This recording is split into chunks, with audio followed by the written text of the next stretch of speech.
Welcome back to Feast of Truth, a Kingdom Table podcast. I am your host, Nicole Charles, and today we are sitting down with the marvelous Ken Kleinberg. And I just want to tell you guys, you are in for a treat.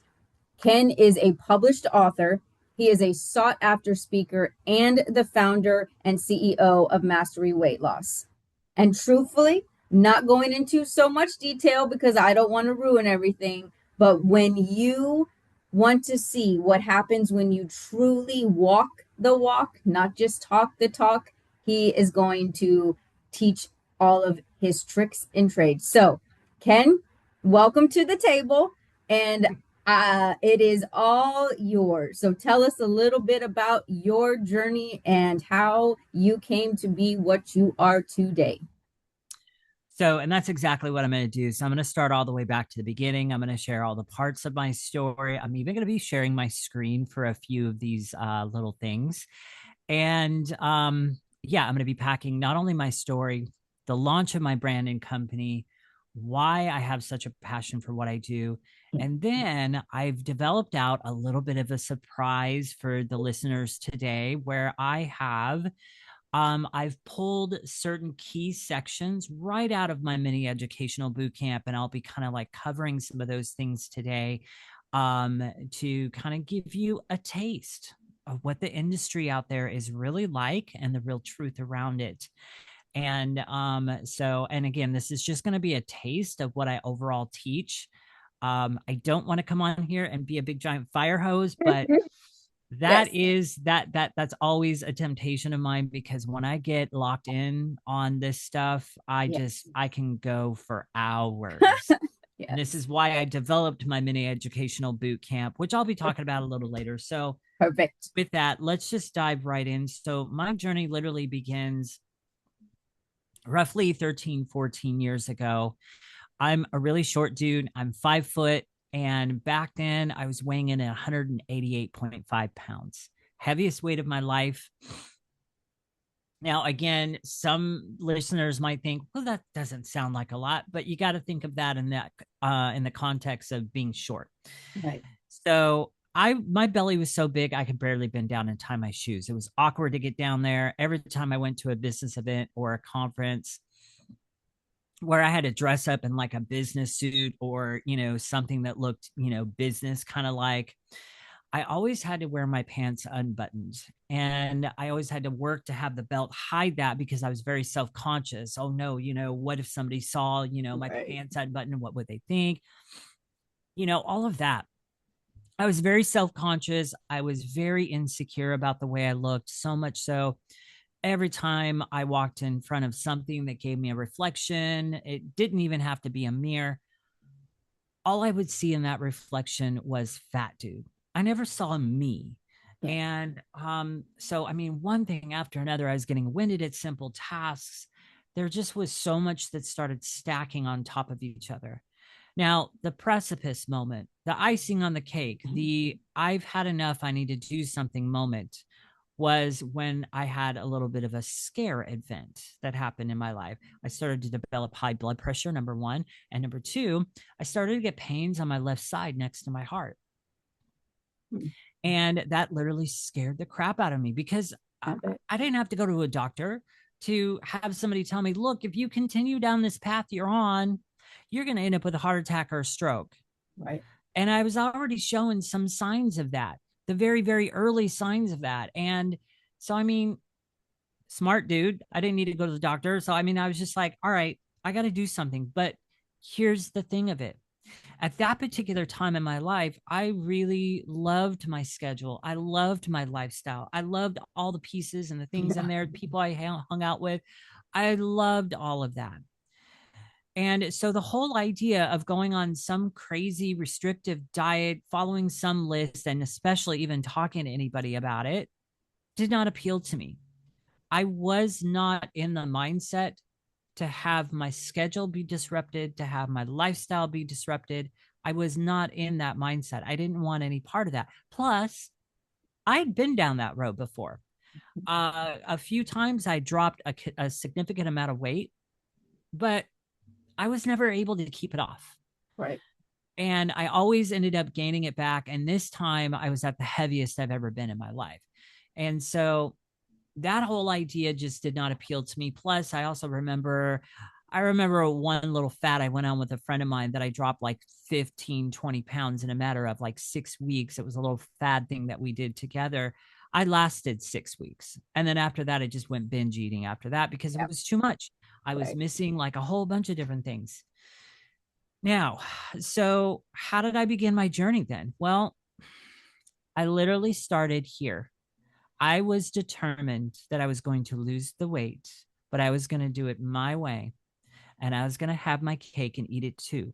Meaning, I was going to still keep my lifestyle. I was still going to keep my schedule. And I was going to still keep all the things contained in there. I was not going to let that be disrupted. So, the have my cake and eat it part, okay, maybe not literally, but definitely Right. figuratively. Right. Um, Right. that was my mindset starting my journey. I didn't follow a list. I didn't follow a plan. I didn't talk to anybody about it. I literally fumbled my way through my journey. Now, how I did start, however, is at that particular time. Okay, let me paint this picture for you here. Heaviest weight of my life, and I'm a part of a wellness company. I often look back at that, and I'm going, wow, what an image I must have been. Anyhow, Yeah. um, yeah, I kind of roll my eyes. I'm like, really, and, but they did have a little app called Automatic Body. Now, neither the company nor the app are in existence today, but the app called Automatic Body, it was a 12-week little app, and it introduced one small change per week over 12 weeks. And I thought to myself, you know what? That's a concept I can wrap my head around. And I know what most of these changes are. So why don't I actually finally take this app seriously that my company Yeah. has to offer? And why don't I just follow it? So I started there. Nothing too crazy happened during those 12 weeks. I might have dropped 1 or 2 pounds. Okay, great start. Wonderful. But there was one more powerful thing that happened during that 12 weeks. Coming out of that and then continuing my journey, I had built a new foundation during that 12 weeks, small steps, small habits, one step at a time, one Right. habit at a time. Right. Right. And so moving forward out of that 12 weeks, that's how I continued my journey. Now, again, I'm going to remind the listener, you guys, I didn't know what I was doing at all. I just fumbled my way through the Yeah. journey. And so this is why, and here's where I'm going to share my screen. This is why my journey literally took me 5.5 years to drop 62.5 pounds. So here you see me in the before picture. Here you see me in the after picture. But now, here is the big part of this. This is me 7 years later after that journey. So I have kept that weight off for 7+ years now without a diet and having that be sustainable. A lot of the question that I commonly get at this point is, how in the world did you do that? How have you Right. been able to Have sustain you that weight? maintained it? Yeah. Yeah, because 95% of the people, when they are out there and they go lose weight, anybody can go drop 20, 30, Right. 40, 50 pounds. Right. Anybody can do that. How many people do you know have been able to keep the weight off once they've lost it? Right. Yeah, not very many. So the Hmm. question I always get is, how did you do that? How did I become the 5% of Right. people that have been able to sustainably keep their weight off? Now, before I answer that, I'm going to stack on this real quick. So, look, I just turned 50 this year. I'm 50 years young. Yes. I can jump off of a car and land that. I can do crazy stuff at the gym. Yeah, that's me flying in the background in my workout routine, and that's my setup in the background as well. And that is my energy level at 50. It is a rare thing to see somebody at 50 that can do these kind of things. And the other thing I want to preface here, though, before I move on and stop sharing my screen, that's not how this here, me Right. here jumping through the air, that is not how I keep my weight off. Actually, Right. what you do in the gym doesn't matter how hard you go at it, how long you go at it, whatever you do in the gym, it is only 15% of the equation. 85% happens in the kitchen. So I must say that this is not how I keep my weight off. Not at all. this whole routine is just the fun I have in the gym. I love it. Yes. Yeah. Um, so I'm going to tell you, it's not about a diet. Right. It's not about a list. It's not about taking some crazy pill. Right. It's not about spending thousands of dollars on shakes and supplements, as I know some people have out there, Yeah. and they've come back disappointed because it turned out it didn't work the way they wanted it to. It's not about any of those things. So here's the thing: summer of 2020 is when I launched my brand and company, Mastery Weight Loss. And the reason why it's mastery weight loss is because moving forward, it cannot be about just weight Right. loss anymore. It must be about mastering the journey, owning the journey. And I'll get into that in just a little bit, unpacking kind of like some of my frameworks on mindset in the Right. journey. But it must be about mastering the journey moving forward. Gone are the days where we're buying into these diets and Yes. fads and everything. Right. Gone are those days because, yeah, you'll drop the weight. Mm-hmm. Absolutely. Mm-hmm. But I will guarantee you, you'll gain it back. And there's a reason for that. And so, anyhow, summer of 2020, there's a lot of very interesting things that were happening around that time.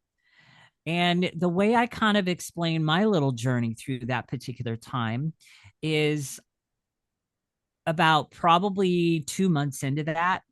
I bought into the fear porn for Yeah. sure. Yeah.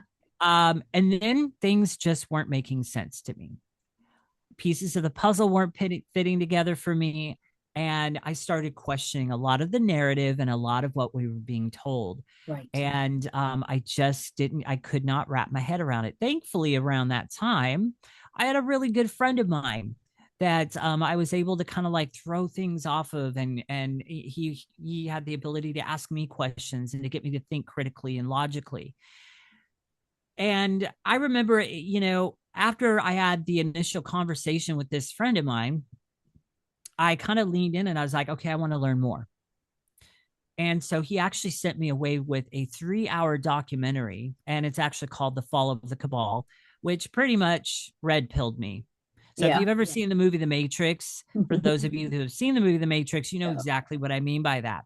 So, and I'm talking full red pill. I'm not just talking about what was going on summer of 2020. I'm talking about all of it because I started Yes. going down rabbit trails because it all made sense to me at that Yep. point.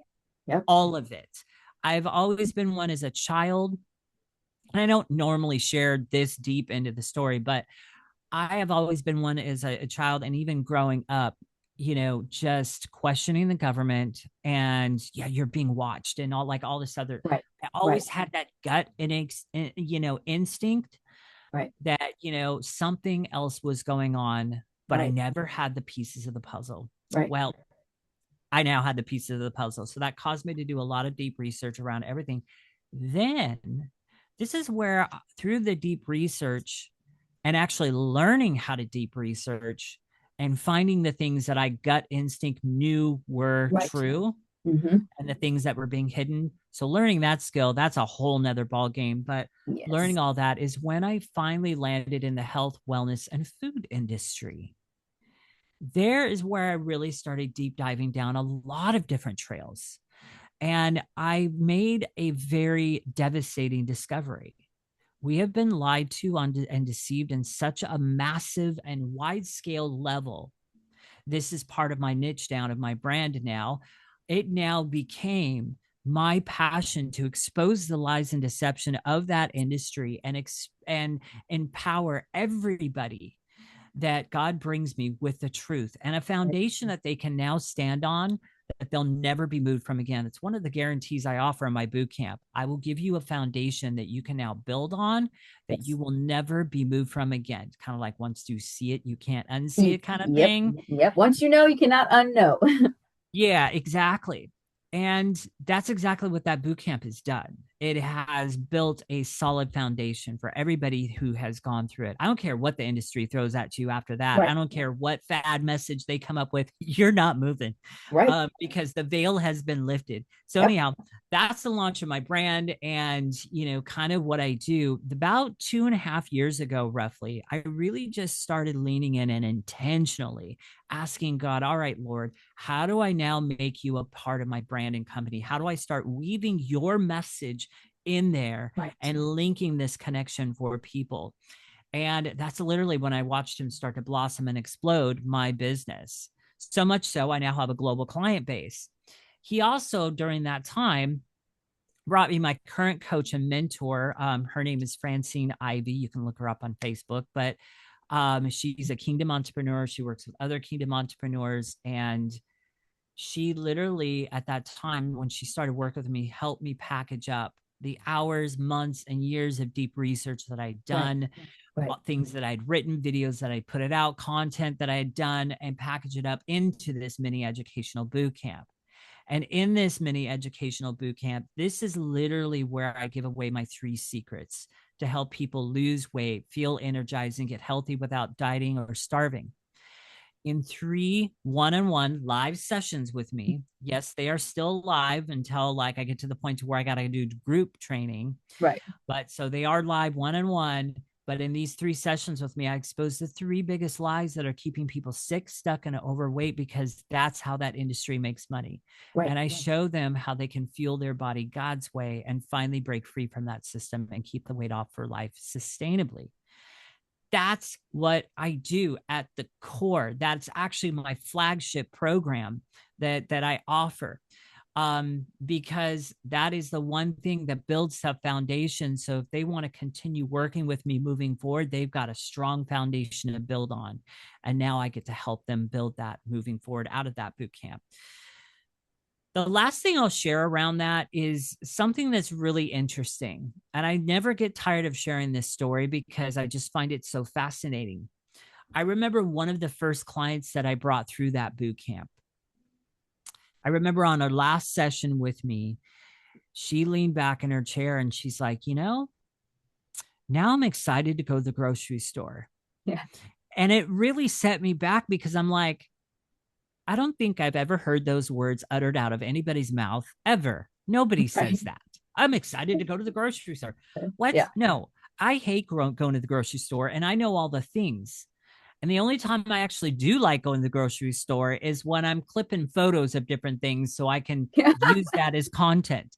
Yeah. Then that's exciting to me. But in Yeah. general, going to the grocery store, no, I hate it. And Lord have mercy if you're the person in front of me and you're moving like a snail with your cart because I just want to get out of there. Yes. But see, she felt empowered enough to Right. say a statement like that. And client after client after client that I've had come through that boot camp has a similar story to tell. Right. The last one I'll tell around that is there is a really good friend of mine. We co-host a show together called Total Truth Show. And she's heard me talk about the marketing deceptions of the industry out there Right. multiple times on that show. We just aired episode 131. Oh, I mean, congratulations. she has been around with me for a while. She finally went through my boot camp. Midway through, she actually broke down into some tears over what she was hearing about the industry. Yeah. And it kind of shocked me because I was just like, you've heard me say these things over and over again. Yeah. Like, why are you just now? Right. That's the impact, but it's so empowering afterwards because now she's got the freedom, and she's forever changed. Yeah. She doesn't look at food the same way again, in a very freeing way. All of this is freeing. There's a little bit of a shock factor of what I show you, but then after that, guess what? You are now empowered to move forward, and you've got more freedom than you ever did before. That's what I stand for. Also, hence the patriotic background. Yeah. I stand for freedom in your food choices. Yeah. All right. And so, my brand colors are red, white, and blue. But anyhow, that's a little bit about my story, how I help people, and all the things. And so before I kind of pivot into some of my frameworks and kind of what I want to really dive deep into today, do you have any questions for me, Nicole? Yeah, so actually that's what I was going to do as when you were talking about it, and it was you've answered a few of them, so I'm going down my list to my right now, because I truly what what caught me when we talked and when we first met is that it's not just about the transformation, the immediate transformation, the let me, figure out a fad to lose 10 pounds, and it's like, Yeah.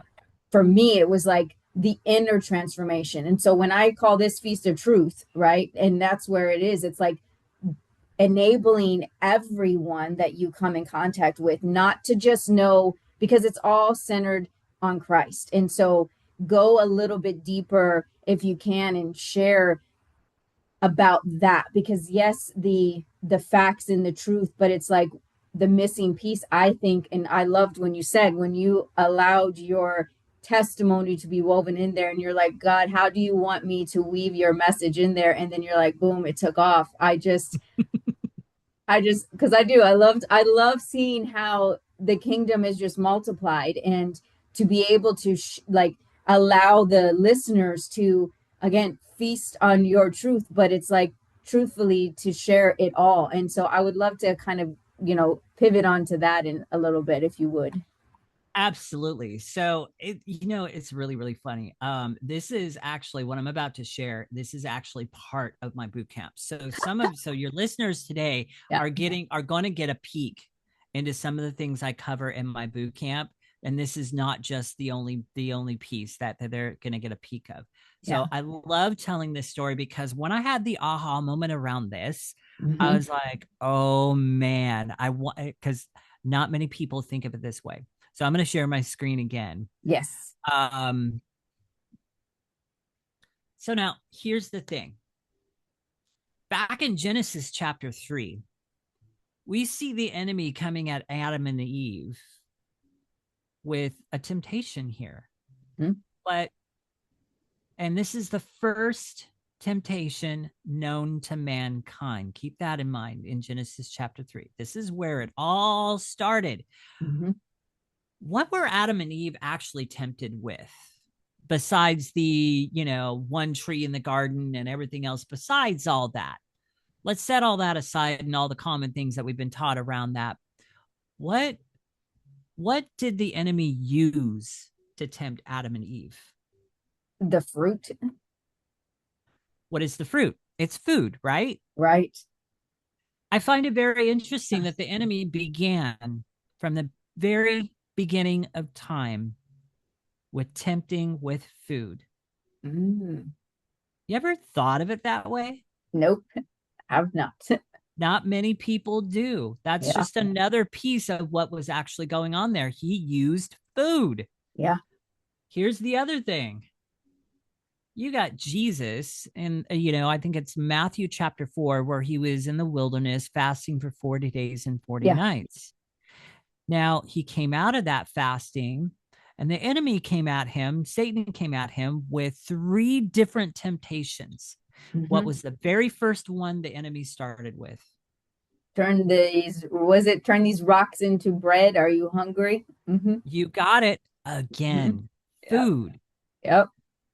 So I find it interesting how often the enemy uses food. And around this particular framework, what I commonly ask is what makes you think that he is still not doing that today? Mm-hmm. And what makes you think that you're not deceived as well? Mm-hmm. Mm.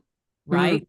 These are the common Yes. questions that I ask around that, because the truth of the matter is God is actually our reward, not food.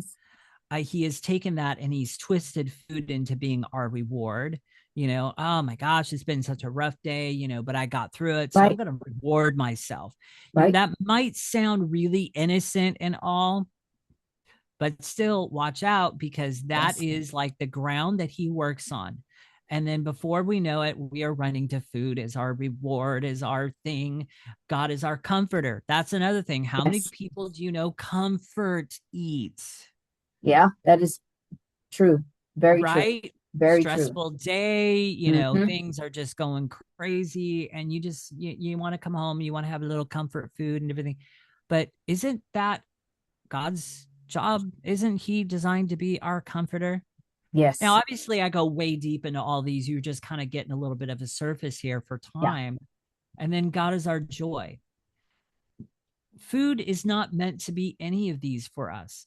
Yes, food, you want to enjoy the food and create flavors that you like and everything else. And I get into all of that, especially with my premium clients, how to rebuild your Yeah. world and have it be something that's flavorful, delicious, and time efficient and all those things.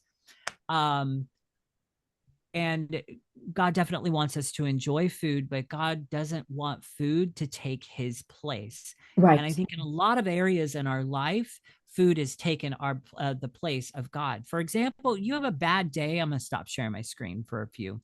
You have a bad day, you come home and you just go crazy and eat a Yep. bunch of whatever it is. Right. You feel better in the moment. But what happens later that evening? Yeah. You're not feeling so good about what you did, are you? Mm-hmm. And then the self chatter starts coming up and Yes. everything's like that. The real stress situation never went away. It Right. still is there. Now it's just worse because you feel bad about what you did, Right. right? Right.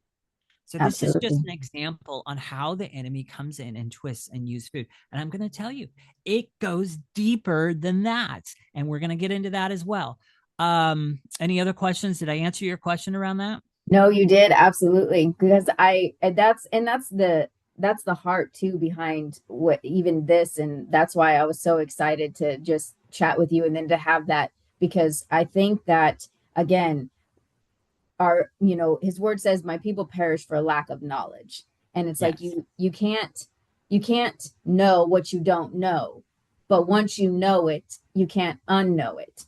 And so truthfully, that's where it's like I have a heart. The heart behind this is to literally get the truth out there. And Mhm. it's not up to us to change the minds of people, but if we have been tasked, if we have the mantle of what we've been through, our testimony to share with others is exactly that, to share the truth, the whole truth, and nothing but the Nothing but the truth. truth. Right.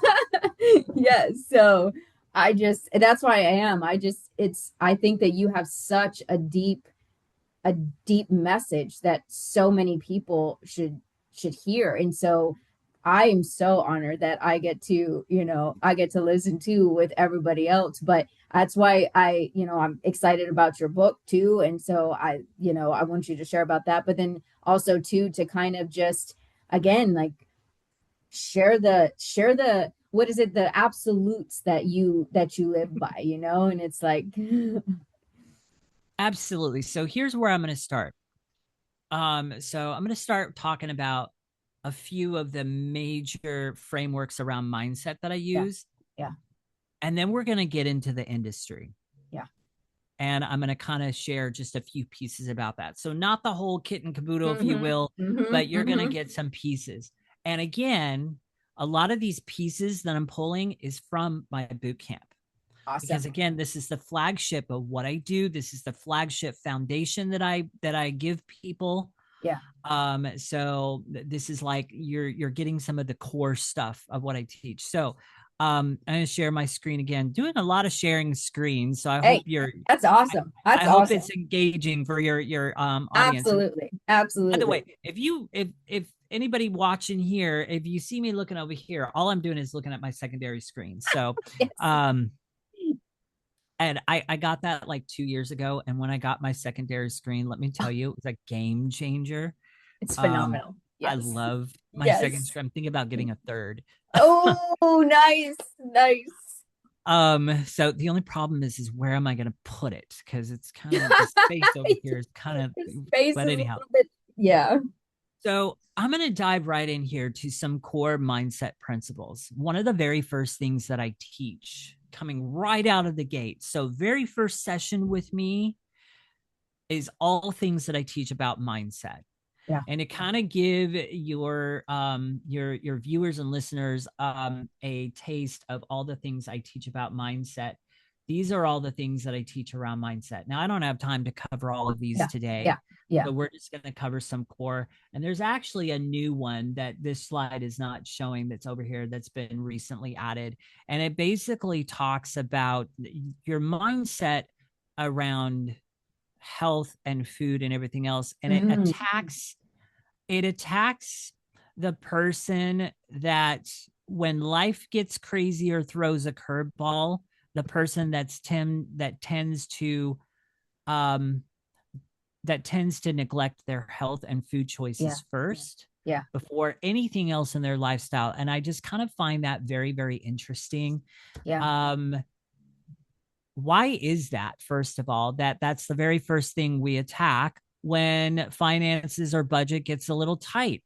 Why is it our health? Why is it our food? Why isn't it anything else like Yeah. Netflix subscription, like True. cable TV? Like, why is it your health and food? I just find it really interesting. So I actually developed a new section in my mindset section. That's It's true. not updated on this slide yet, but I will be updating that soon. But anyhow, first thing out of the gates, what I teach people is no more diets. This is it. This is the last time you are going on this journey. No more diets. It's not about Activia. It's not about Ozempic. It's not about paleo, Weight Watchers, South Beat diet, ketos, Mediterranean diet, weight loss injections, carnivore, Whole30. I could probably put a ton more on that screen, Yeah. but you Yeah. get the point. Yeah. No more. Gone are these days. Stop thinking that way.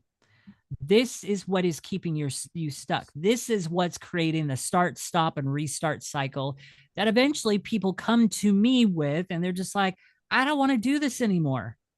And then I have to spend extra time unraveling all the wiring that they have accumulated in their Yes. brain and Yes. rewiring their thinking around the right way to do Yeah. the journey. Yeah. So here's what I tell people. I want you to take all of this, everything you've ever learned about a diet, every list, all of it. I want you to package it up into a wonderful box. Okay. And then you're going to get a clue on this next slide where I'm heading. And then I want you to package up that box and put a nice little bow on it. Make it look all pretty. And Yeah. then I want you to go to the store. I want you to buy the biggest freaking bottle of lighter fluid you can find. And when Yes. you come home, I don't want you squirting it on the box like, oh, look, Yeah. it's getting all wet. I want you clipping off the top of that lighter fluid and dumping the entire thing on the box. And then I Yes. want you lighting it into a blaze of glory because that's what needs to happen moving forward. No Yeah. more. Gone are the days where we are buying into diets and all of that stuff. If you want to lose the weight and have it be sustainable and have it actually last, there is a journey that you need to go on. Yeah. And the journey is not about a diet. I'll stop sharing my screen here for a few. Um, the journey is not about a diet. It can't be about a diet ever again moving forward. Look, the diet industry is literally built off of, not a lot of people think of it this way. The diet industry is built off of failure. Think about that. It's built off of failure. There's a reason why it is $1 trillion, trillion with a T, dollar industry. It's built off of failure. They are banking on the fact that you are coming back and you're going to invest your money again in whatever fad it is. It's $1 trillion industry. Yeah. No, it is now about mastering the journey. Right. And one of the frameworks that I teach in mastering the journey is a framework that I call sustainability and time. Sustainability, here's one of the core principles that I teach each and every one of my clients. In fact, I was on a phone call with one of my clients the other day, and we were going over this concept. They've heard it before, but they needed to be reminded of it. So we were going over it. Every change and new adaptation you make in your journey moving forward needs to be framed in this new filter. And this is where the time aspect comes in. Yeah. Every adaptation, every change, every new habit, whatever, gets filtered through this.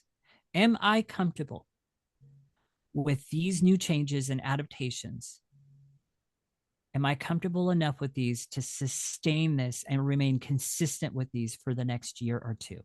Mm. Why the next year or two, you may ask? That's a long time. Are you saying it's going to take that long for those things to sink in and become part of who I am and automatic and all the things? No. I want you thinking that way, though, Right. because this way, you're not necessarily going to easily make adaptations and Right. changes in your journey that aren't sustainable.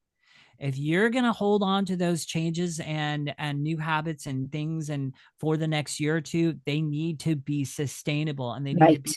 steps that you can handle for the Right. next year or two. Right. Now, here's the philosophy behind that.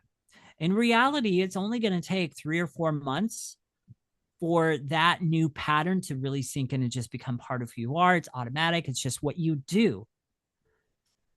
Again, I want you framing every Yes. adaptation, change, and habits through that. Am I comfortable with this for the next year or two? Right. Right.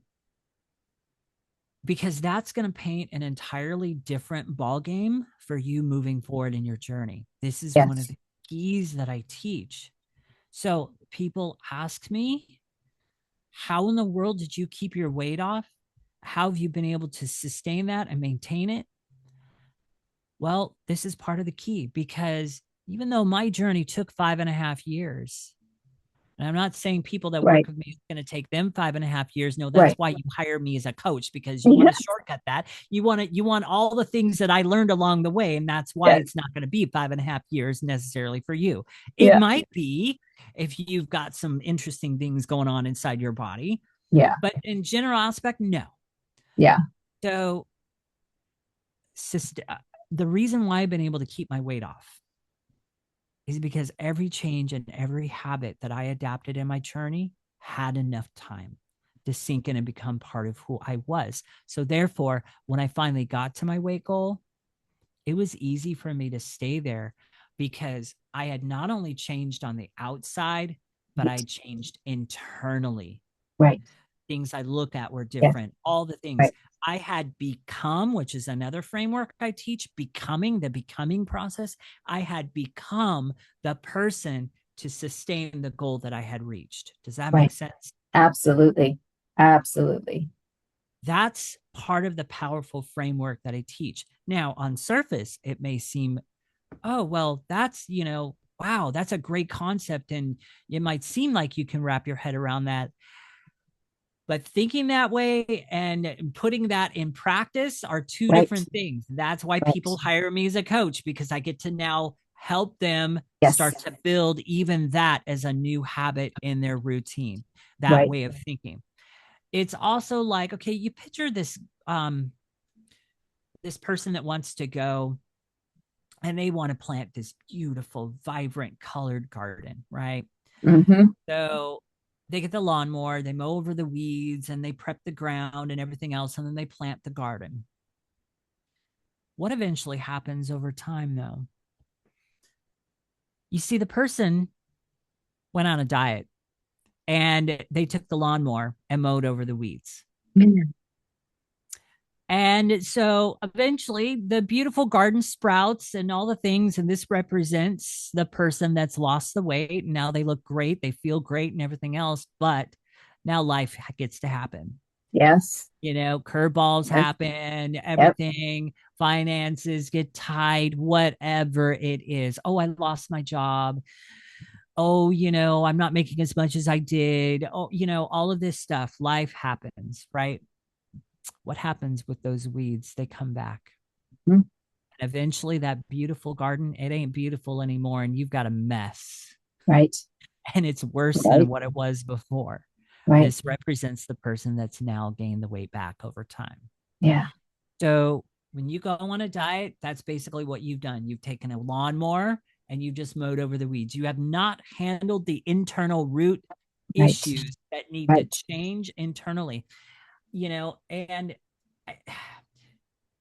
I remember about 3 or 4 years ago when I was, doing a lot of different Zoom networking groups, I ran across a couple of people that told me they're like, well, but I don't want to change. I like who I am.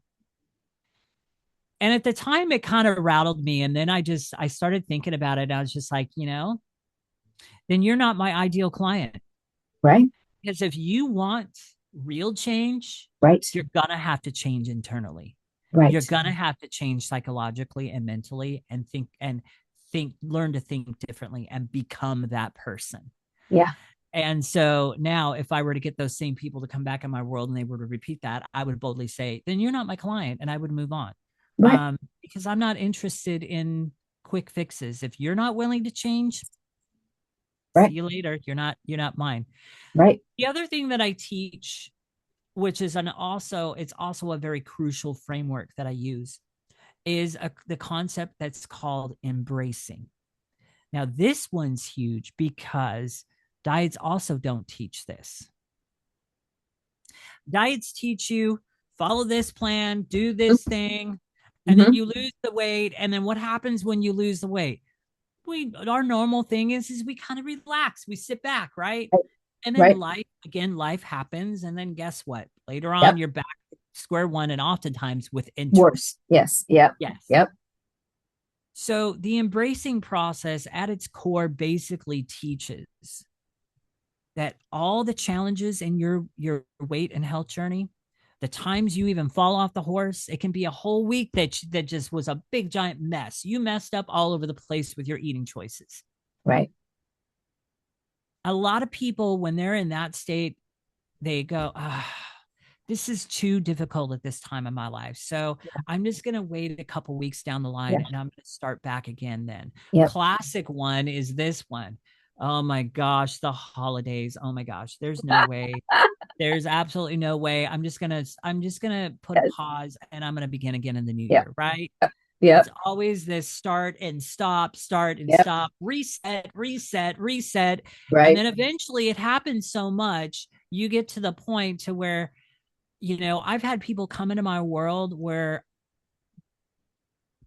it is really challenging to rewire them Yes. from the start and Yes. stop. I Yes. have clients that are so fearful that their world's going to just fall apart as they're beginning this journey because I'm helping them make changes, but Yes. they've got this fear and scarcity mindset Yep. because it's happened to them so many times. Their Yeah. hope and faith have been depleted.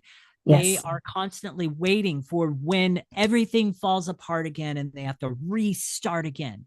Right. This is one of the biggest powerful things that embracing teaches. There's no more start and stop. You now get to use your weak moments as leverage. You now get to use the challenges of your journey as leverage, as learning tools. You That's fall not. off the horse. Okay. Yes, you are going to fall off the horse Right. many of times in your journey. Absolutely. It's going to happen. You're human. Just Right. get over Right. it. Yep. You now get to take a step back and go, okay, how did I get here? What were the Mm-hmm. trigger points? What can I set into place so that this doesn't happen so easily next time? Right. What is God showing me through this? And what does God want me to take moving forward out of this and Yes. apply into this journey? Right. Right. By using that strategy, instead of sitting there beating yourself up, this isn't working, blah, blah, blah, blah. And by using that strategy and leveraging your weaknesses, leveraging the challenge points of your journey, leveraging the valleys, because you Yes. will have valley, leveraging Absolutely. even the plateaus. Oh my gosh, the Yes. plateaus that get inside your head and drive Mm-hmm. you crazy and all this Mm-hmm. other stuff. You get to leverage all that. It's not a time to beat yourself up. It's not a time for woe is me. It's not a time for any of that. It is a Right. time to get strategic. What can I put into place next time to where this doesn't easily happen? What were the trigger points? What happened here? Right. Learn. Learn. What do I need to be more aware of? Embrace the journey, both the highs and especially the lows. Yeah. Because the low points, as James chapter 1, verse 3 says, count it all joy when we experience various trials. Why? Because it helps us to get stronger perseverance. It helps us get stronger resilience wise. Yeah. And so, why would your health journey be any different? Why would you Yeah. just beat yourself up over the challenges and trials of your journey? Why not learn from them? Right. This Yes. is what embracing teaches in the journey. So, and then that comes down to mastering the journey. Okay. This is where mastering and it, gets revealed in its full blossom, if you Yeah. will. Yeah. So talking about sustainability and time and embracing and then the becoming process, that is all encompassed in mastering the journey. This is how you actually do the journey properly, learn and grow, so that when you finally lose the weight, and remember, time is your friend. We're Yes. not rushing towards that goal. Time is now your friend. That is also something that diets don't teach. Right. Um, you then become the person that is in that end goal, so that when you reach it, you Yes. finally are able to stay there because you have completely changed. And Yes. inviting God into the journey is Hmm. another important part of it, because honestly, and this is another reason why I don't understand why health is the first thing to go out the window when life gets challenging and Yeah. finances get tight, because doesn't God call us to steward our health? Doesn't God Yes. call us to steward our bodies? Yes. Right? We're So the why is temple. yeah, so exactly. So again, why is that the first thing to jump out the window? I just find it interesting. I'm kind of Yeah. hammering that home a little bit because it is something that's recently, come Yeah. to my attention. And so now it's like I've gone as far as building a whole like little section out. So that's my mindset at its core. That is not all the angles of mindset that I take. It Right. goes a lot deeper in my boot camp, but you're getting a little bit of the core of it. Now, Yeah. I kind of want to move on, and I kind of want to switch my angles of what I'm talking about here. I want to switch to the Absolutely. industry, because one of the things that we wanted to talk about today is the Yes. deception of the industry, the marketing Yes. deception, and all that other stuff. How's the industry lying to you? How far does this go? Mm-hmm. Mm-hmm. Mm-hmm. Well, I'm going to take you deep, but again, I'm going to say my boot camp goes deeper. If you want the Yes. full picture of it, join my boot camp. Yes.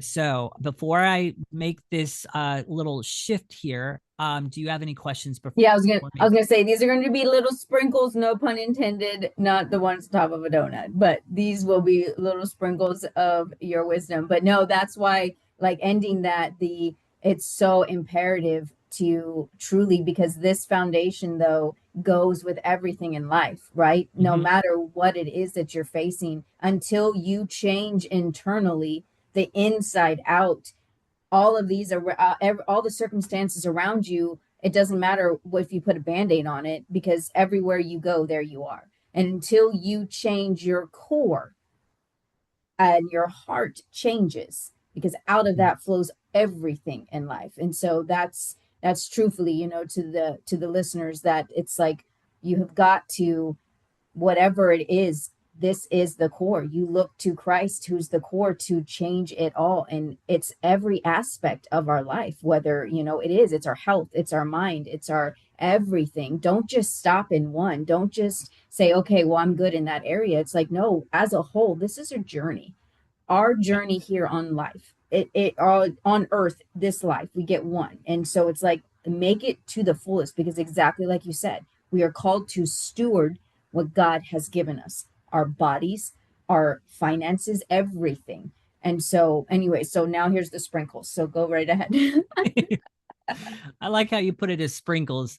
Um, this ain't gonna feel like sprinkles though. Yeah, I know. Um, I know. it's gonna be so, and this is another reason why people come out of my boot camp and they then jump into my premium coaching program, because they realize, oh my gosh, like Truth. I Yeah. have a foundation, but what does it even look like for me to build on it? Because Right. there's just so much. So this is where coaching comes in. Yes. But here's where we're going to start today. So we are going to start and we are going to talk about, as some people have heard about this, some people have not, some people have heard about it and they think they know all the things around it, but they don't. And that's also, that's also an interesting point. 9 out of 10 people that I encounter, when I start talking about marketing deceptions of the food industry, I watch them nod their head. Eric Like Sherman. they know. Yeah. Yep. Oh Sure, yeah, sure, I sure. recognize that. Yeah, I know that labels, and da da da da, and they know, and they're. And then they come into my world, and they realize they only knew a fraction of the picture. Wow. Because let Yeah. me tell you, it goes deep. And I found that to be true. So I guess the question that I'm going to pose to the listener today is, what makes you think that you're that one that knows everything?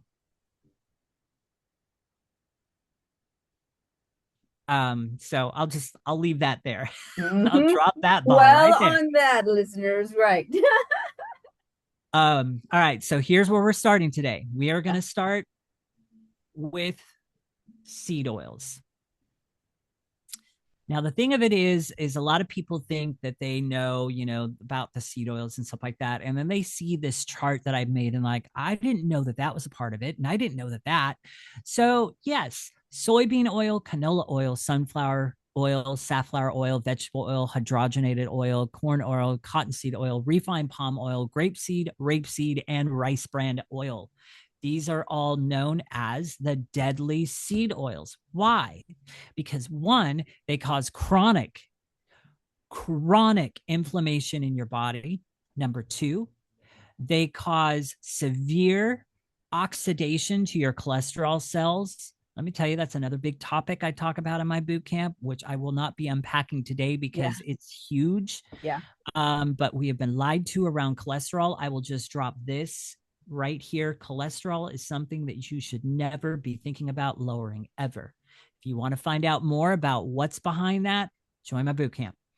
Ah. Um, and it also caused severe metabolic damage, meaning it trains your body to store fat. Ooh. So wrap all of these together and look at our industry today. Yep. 18 million people, million with an M, are dying every year Mhm. from coronary heart disease. What do you think that's from? The processed foods, the boxed foods, the Yes. pre-made foods, the seed oils, all of it. Wow. The truth of the matter today, like I'll just give you this example. There's mainstream doctors out there that will tell people, oh, limit your red meat, stay away from saturated fats, stay away from this. The truth of the matter is people actually are listening to this advice more so today than ever before. Yeah. Yet the obesity rates are on the rise. Yet 18 million people die from coronary heart disease per year. And so I question that narrative. I Mhm. question the advice that people are being given, because if that actually was helping, why don't we see an improvement on these Right. numbers? All right. Right. So the good back zeroing back in here, the good oils are coconut oil, grass-fed butter, avocado oil, beef tallow, lard, ghee, extra virgin olive oil, cocoa butter, magnut oil, and almond oil. Now, the common ones that I use in my household are I will use grass-fed butter, I will use avocado oil, I will use beef tallow.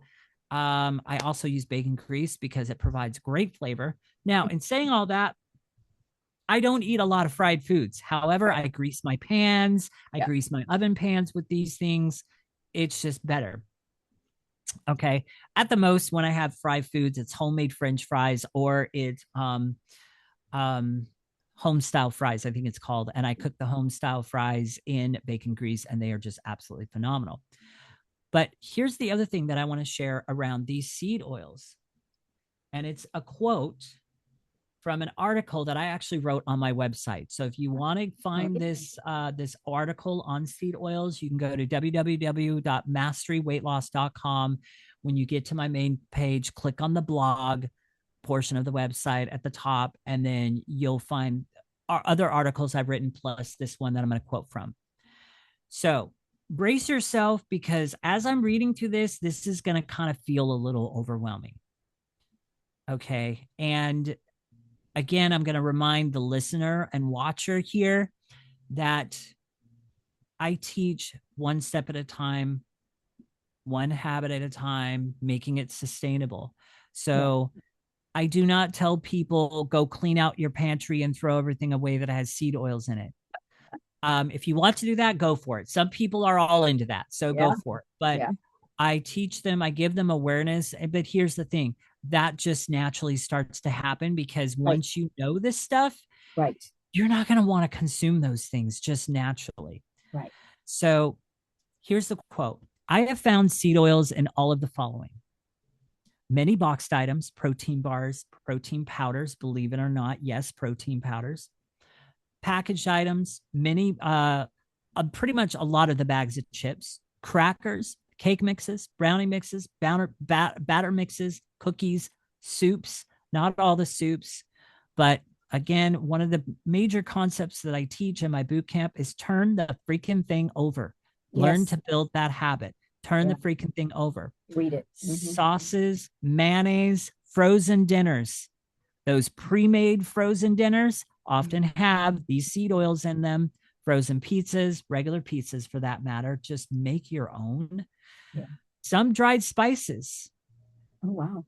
dried spice blends. I found this out at Costco one day when I was looking for a new spice blend because I make my own homemade jerky and I was looking for some new flavors and something Yeah. creative. Yeah. And I found one on the shelf that looked really delicious. And I turned it over just to kind of see what was in it. Like, okay, what are the spices in here? Imagine my surprise when midway down the list, I found sunflower oil. And this is in a dried spice blend. And I'm like, okay, nope, that went right Wow. back up on the shelf. Yep. Yep. Supplement capsules. What you need to realize with supplement capsules is some of those capsules are made from sunflower oil. It's a seed oil, not good. Yeah. Um, Jerky packages, so-called nutrition bars. A lot of these nutrition bars out there that so-called claim themselves as healthy and all that other stuff, don't buy into the marketing on the front. Turn it over Mm.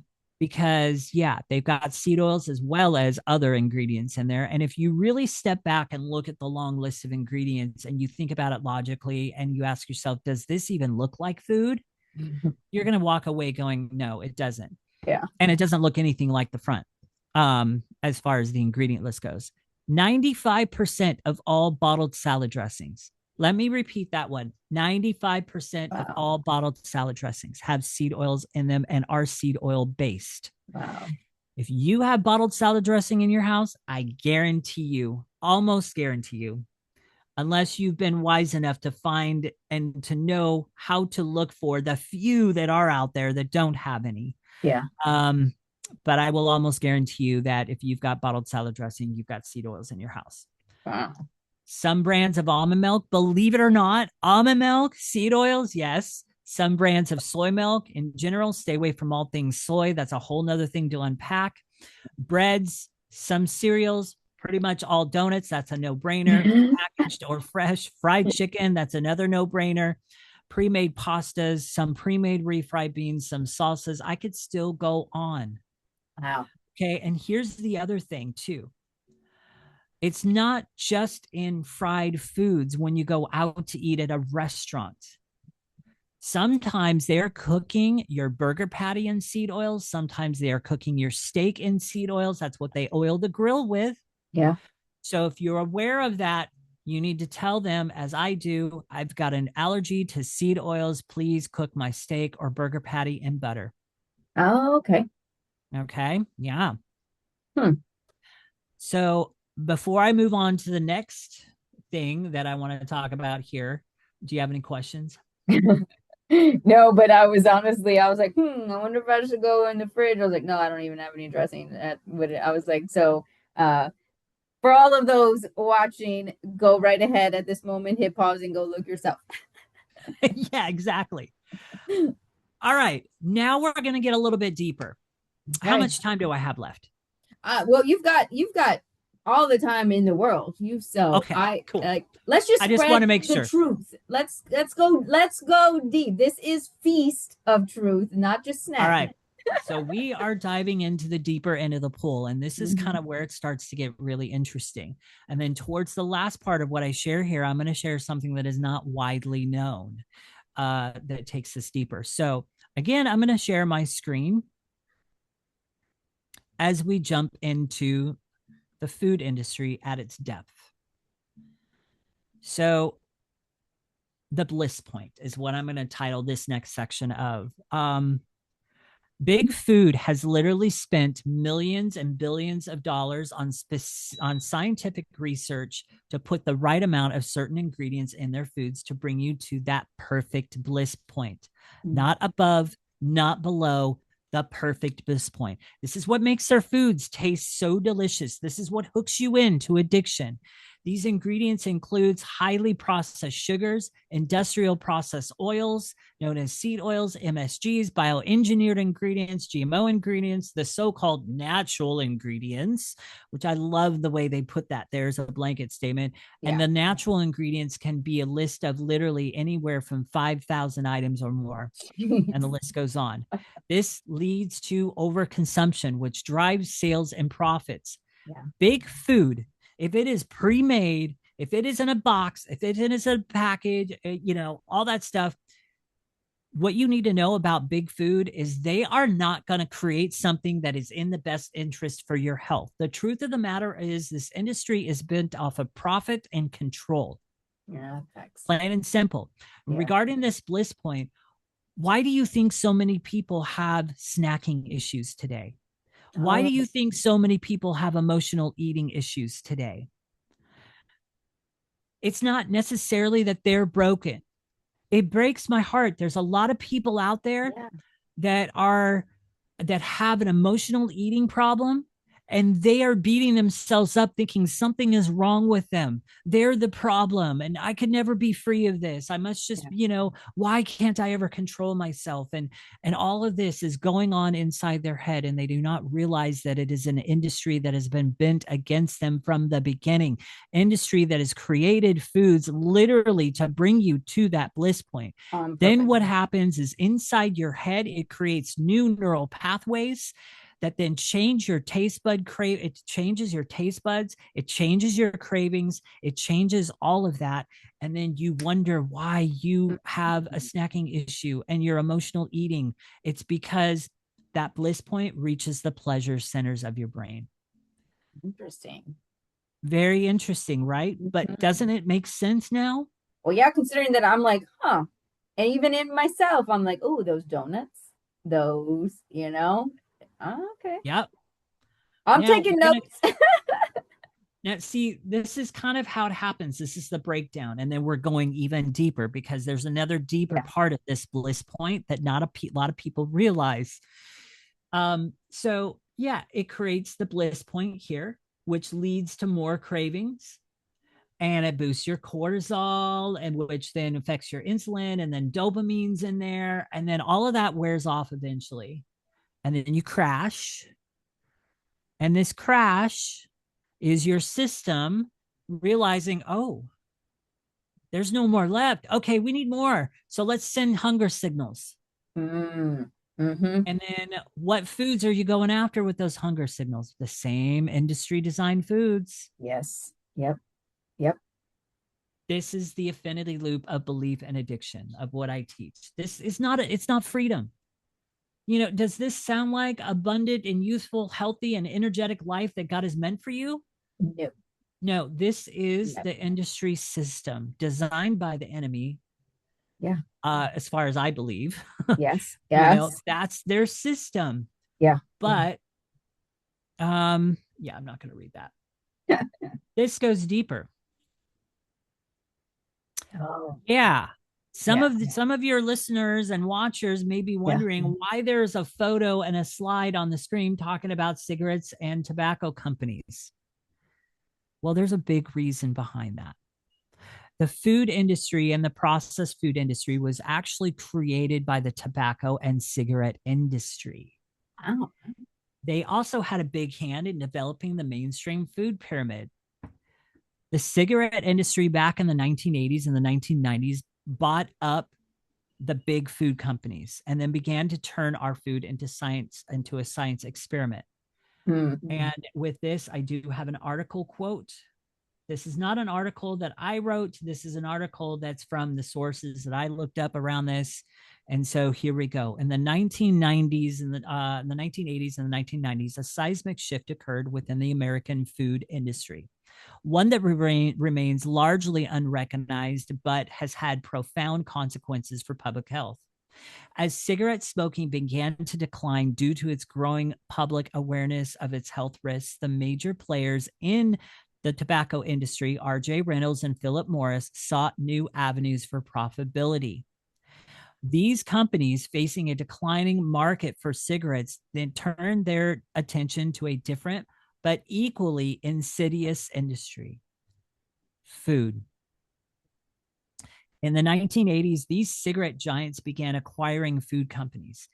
By the 1990s, R.J. Reynolds and Philip Morris became two of the largest food companies in the world. Let that sink in. Wow. And here is we'll pause here, and here is a little bit of an interesting photo. Isn't that interesting? Yeah. Yeah.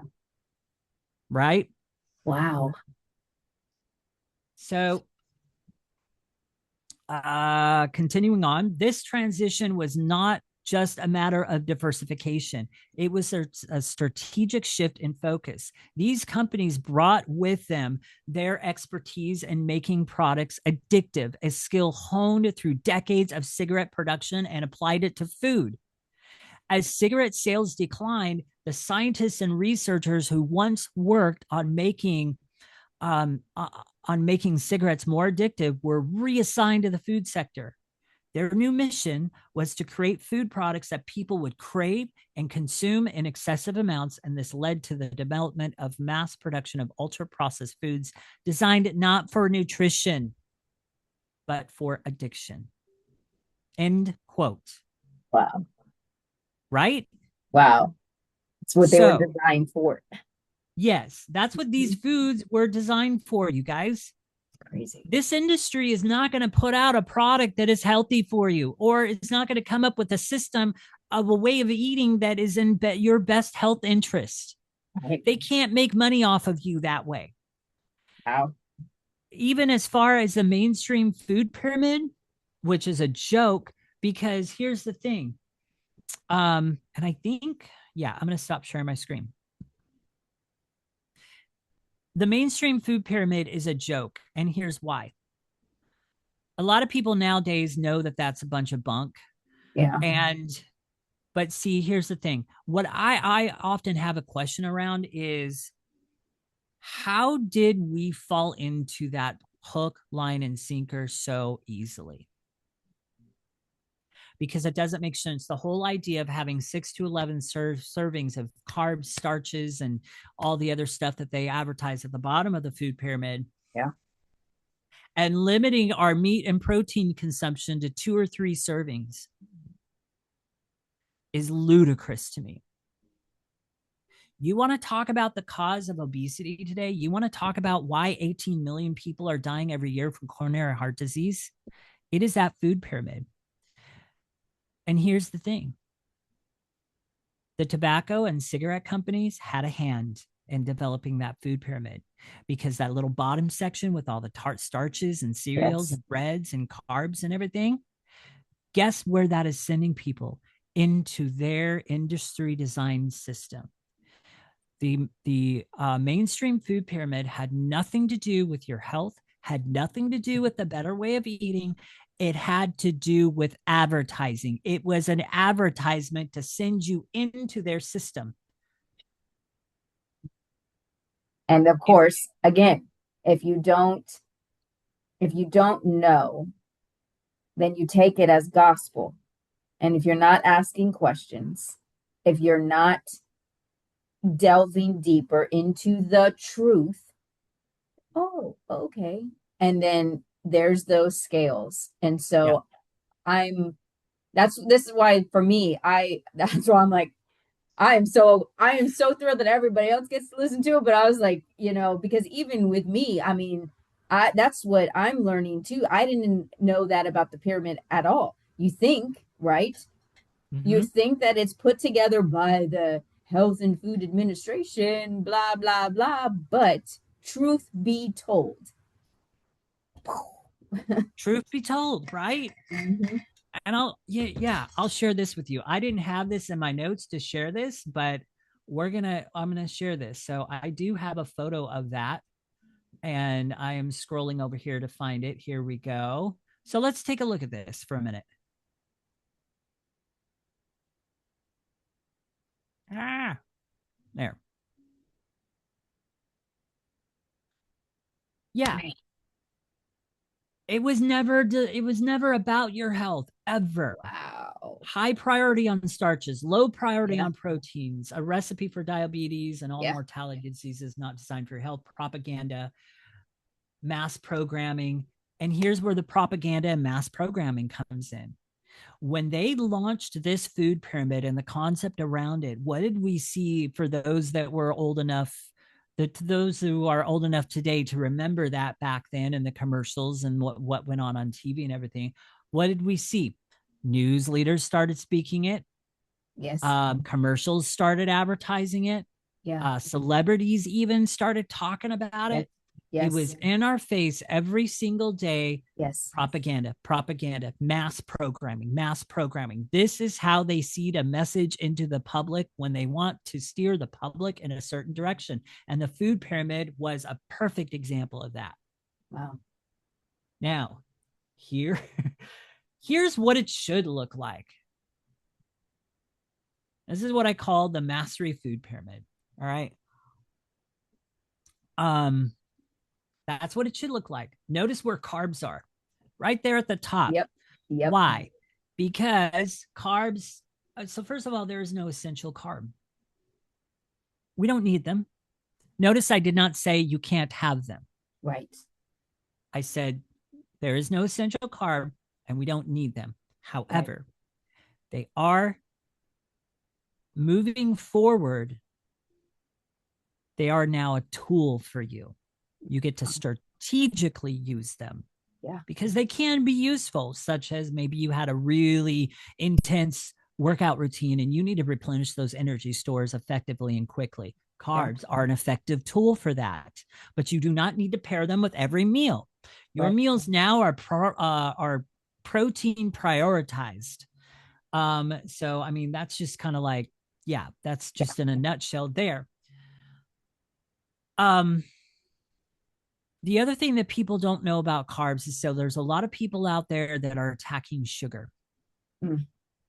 And they're like, well, I'm going to cut out all sugar in my life. Right. That's great and all, and good job there. But what you may not know, and a lot of people don't make this connection, is every starch, every carb, doesn't matter what it is, a bread, a cereal, whatever it is, when it goes into your body, a pasta, that's another one. When it goes into your body does not think of it as a carb. Your body translates it as sugar. Wow. So if you want to cut sugar, there's something else you need to think about too. A lot of people miss that part of it. They think they're cutting sugar and they're doing everything, and that is good. Yeah. That's the first Yeah. step. Yeah. But they're still eating these carbs and not realizing that the body does not know the difference between a sugar and a carb. Mm. Hmm. Hmm. Interesting. Very interesting. So, Interesting. lastly, let me kind of finish this out a little bit. So, in the same way, going back to these cigarette companies, in the same way cigarettes were maliciously and specifically designed to keep users hooked, Yeah. these new food products were filled with specific combinations of certain ingredients, sugar, salt, fat, not the good kind of fat, to bring each person to that bliss point. It is also very interesting and definitely, as I said, no coincidence that around the same time all of this was going on with the cigarette companies and where they eventually became the two biggest, largest food companies out there in the world, big food, Yeah. is when the food pyramid came out as well.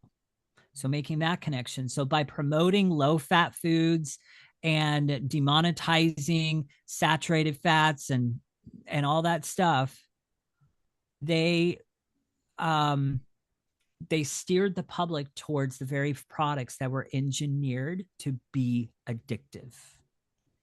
creating a cycle of overconsumption, nutrient deficiency, and and then people found themselves perpetually hungry, craving more of the products that were making them sick. Right. And then you just get in that cycle. This shift in our food system isn't just a public health crisis, it's a deep deception.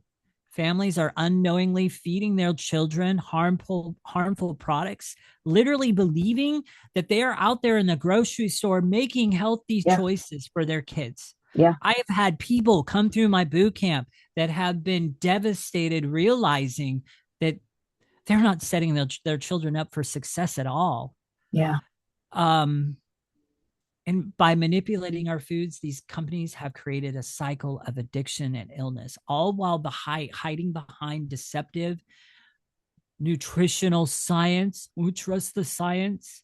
You know, nowadays, with that, how that phrase is being thrown out nowadays, whenever somebody says that, it's almost like a trigger point for me now. I'm just like, Yeah. okay, I'm just going to go the other direction now because Yes. no. Yeah. Um, it's time to reveal these people as the Yes. true architects of modern disease that they are, because they are the cause of a lot of this. And so, with that, that's kind of the core of kind of what I wanted to share Perfect. on today's, show. And I want to go too farther because I feel Yes. like that's a lot to Yes, chomp it is. on. A lot to digest. Yeah. Yeah. So, No pun intended. questions around that. Yeah, so well, truthfully, I mean, I could go into a whole lot, but um for for the for the for the standard person just listening and saying, well, one, because I do, guys, like, go to to get more information, go more in depth. I'll have the link for all of how to get a hold of you to take your boot camp to And get my everything. book. Yes, and read your book. Absolutely. And so for that though, but is there is there one thing that you can think? Yes, just I know the question you've got. I'm loving it. I actually forgot to put that in my notes, but okay. I think I forgot to put that in my notes because I didn't really put a lot of thought because I knew that this would eventually come to that question. Yes. Yes. What are the things? What are some maybe like one or two or maybe three simple things that people can Yes. do right now with the information of the Yes. now? Yes. And that's a perfect question because there's three things that I teach around that. This is as simple as it gets. Number one, it's right back here. Turn the freaking thing over. Start learning the habit and developing the habit of always turning it over. I don't care how healthy the marketing touts Yeah. that product to be on the front, turn it over. Yeah. Beyond that, number two, buy things with minimal ingredients and ingredients you can understand. Okay. Honestly, if it has a nutrition label on it, it's industry designed. Mm, okay. When you go to the market and you buy a bone-in ribeye steak, what are the ingredients in that?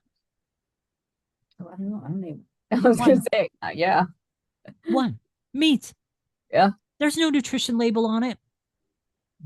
Ah, okay. I know. I'm thinking now. I'm writing these down too. I know that I'm gonna Number absolutely. three, lastly, and better yet, buy things with one ingredient. Yeah. That's how it happens. Now, building that out and learning to do that as a lifestyle. Yes. Yes. This is where hiring a coach is beneficial. Yeah. Absolutely. And this is where my premium clients they get that. Because it's not going to be an overnight process. Right. And so that's why coming out of the boot camp, I do have premium coaching to offer. The boot camp is an educational piece. Yeah. There's very little coaching in there.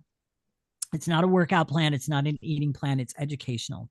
Here's Right. all the things about the industry and all this other stuff. Right. Coming out of that, now you need coaching. Yeah. It's to sustain. To Yeah, sustain it. to Right. sustain. So yeah, because I do get that question a lot. Okay, what do I even put in my world as far as eating goes and da da da da. Right. Right. That's what I help you do in my premium coaching price, rebuild that back up and learn to see. Because also I've got plenty of clients that have questions. Well, what about this ingredient? What about this label? And what about this? And what about that? Again, that's where the benefit comes on of having me Yeah. in the back pocket, you know, if you Yeah. will.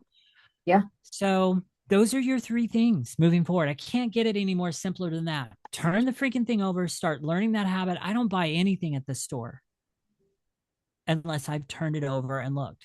Yeah. I'm a sauce kind of guy, so I'm always looking for new like little sauces and stuff. But I got to be very careful with a lot of the brands out there. So I'm always turning things over. I'm looking at the ingredients. I'm looking, you know, does it have seed oils in it? Does it have this gum in it? Does it have this in it? Does it have that in it? Every once in a while, I'll find something that doesn't have any of that in there, and I'll be like, okay, let's try this. You know. Right. Um, so again, yeah, it's turning it over, buying things with minimal ingredients and ingredients you can understand. If it has a list of like 10 ingredients in it, and you can understand every ingredient and honestly say to yourself, yeah, I'm comfortable with this, then okay. You know, Yeah. that's a negotiable, right? But better yet, learn to buy things with one ingredient, which also means you're going to have to start learning how to make creations on your own Yes. again and make them Yes. flavorful, Right. flavors that you love, flavors that you enjoy, all these things. But at the same time, also, this is also something that I teach, making it time efficient, because I work with a lot of busy entrepreneurs as well. Yes. They Yes. don't want to be doing meal prep day Yes. Yes. as I don't have these time. gurus out there Mhm. teach. Oh, it's meal prep day. And even though, okay, some of them it may not take all day thing, but the message that they're actually subliminally sending out there Yes. is that is an all day thing. And then people are just Yes. subconsciously going, I I don't don't have have time for time it. for that. Yeah. Yep. And so I also teach how to do this time efficiently and Yeah. still be creative with what you're doing and have it be something that you enjoy eating. So, I mean, that's how you do it. That's how you kind of like start rebuilding things, you know. Any other questions? No, and that's why. So, and when you're talking about eating, I was like, it's a perfect way, I think, to. Do you have anything else you'd like to share with the listeners, or anything that you'd like to end before we end in prayer from the feast that we just had from you? um, just that when you start on this journey, don't relax your guard. Mm, Meaning, meaning, stay on don't point. don't think that what they're showing you on the front of something is the end all be all. Yeah. The best thing that I can tell you is actually start building an eye for it. Take a moment, look at the front of a product that touts itself to be healthy. Look at all the marketing on there, the no artificial flavors, made with real fruit, all this stuff that they advertise on the front. They tell you what they know you want to Right. hear, they show you what they know you want to see on the front. They are relying on the fact that you are busy, you want to Yes. get out of there. And some aspects, they're relying on the fact that you're going to be in there with a couple of little toddler kids that are driving you crazy. And you're going to be that mom in the checkout line ready to pull out her hair because the kids are driving her crazy. Yeah. And she wants to get, they are banking on these things. Yeah. They're banking on the fact you're not going to turn it over and see the deception. Yeah. Here's one other thing. And I'm actually going to leave your audience with this. I'm going to give a couple little examples and then we will end. I wasn't planning on sharing this, but um, I feel like I'm being led in this direction. So Go right ahead.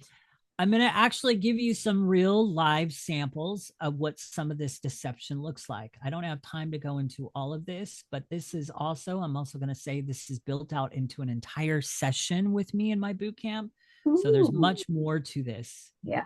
than meets the eye. Um, I'm just going to share a few of these okay. Yeah, your listeners are getting a lot here. They're feasting. They are feasting, and what a feast it is. All right. So, first of all, I'm going to start here.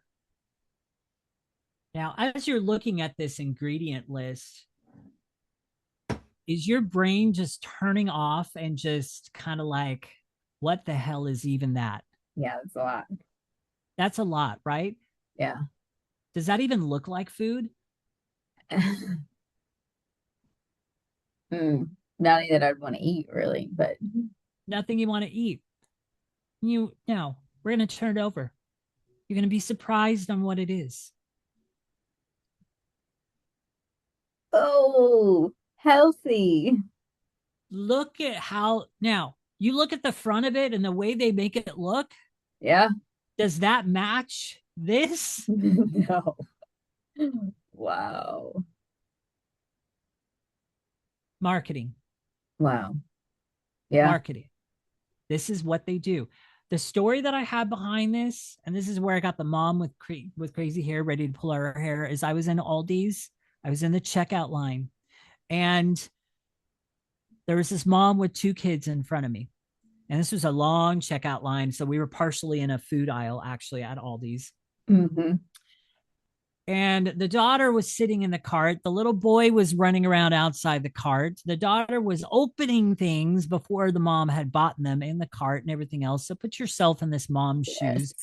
She's Yes. constantly trying to manage her daughter, and her little Mm-hmm. boy's running around, getting into things, touching things. Mom, can I buy this? Can we buy this? And I'm watching her. Her facial expression was classic. She was done. She wanted out of there. She finally got her kids settled down for a little bit. And I watched her turn around. And because we were on the edge of a food aisle, she saw these fruit and grain bars. I watched her pick up one, take about 2 or 3 seconds, look at the front, and then reach back and pick up a second one of a different flavor and throw both of them in her cart.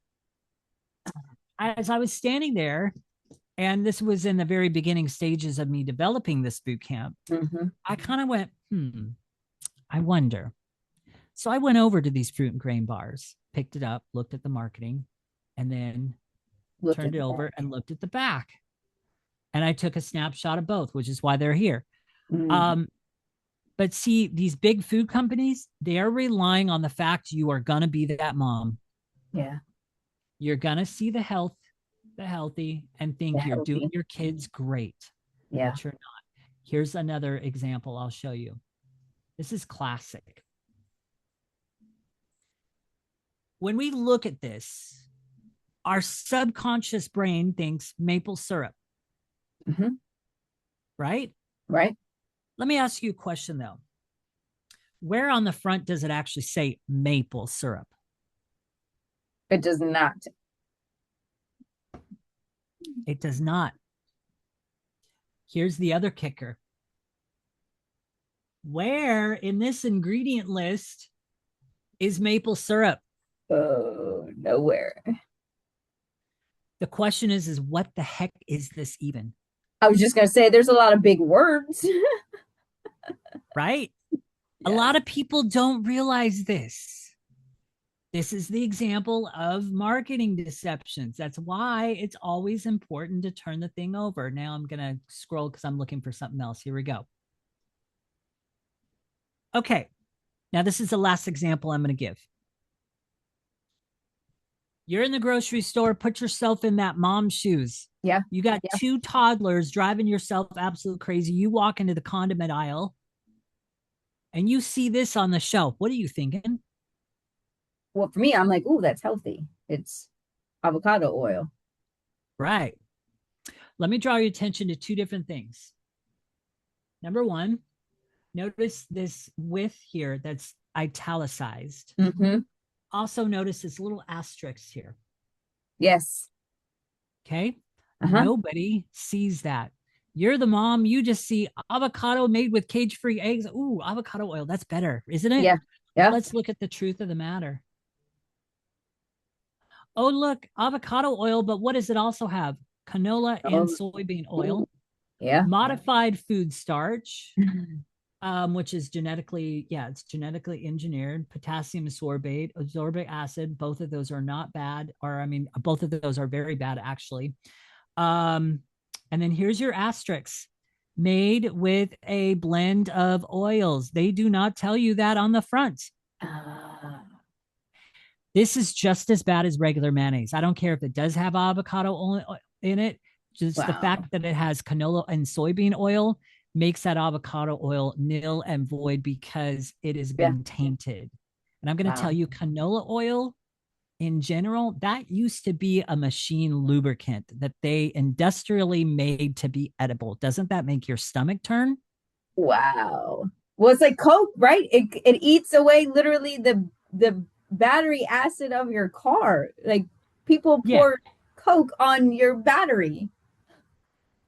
So this is just a small little sample, Wow. again, on how they use marketing deception.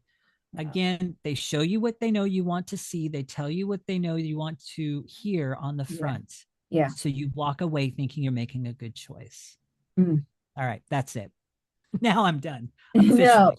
Well, truthfully, so again, so listeners, this has truly been a feast of truth. And so thank you so much, though, Ken, for bringing all of the information. I know I learned a ton. I have my notes here, but I'd like to close in prayer.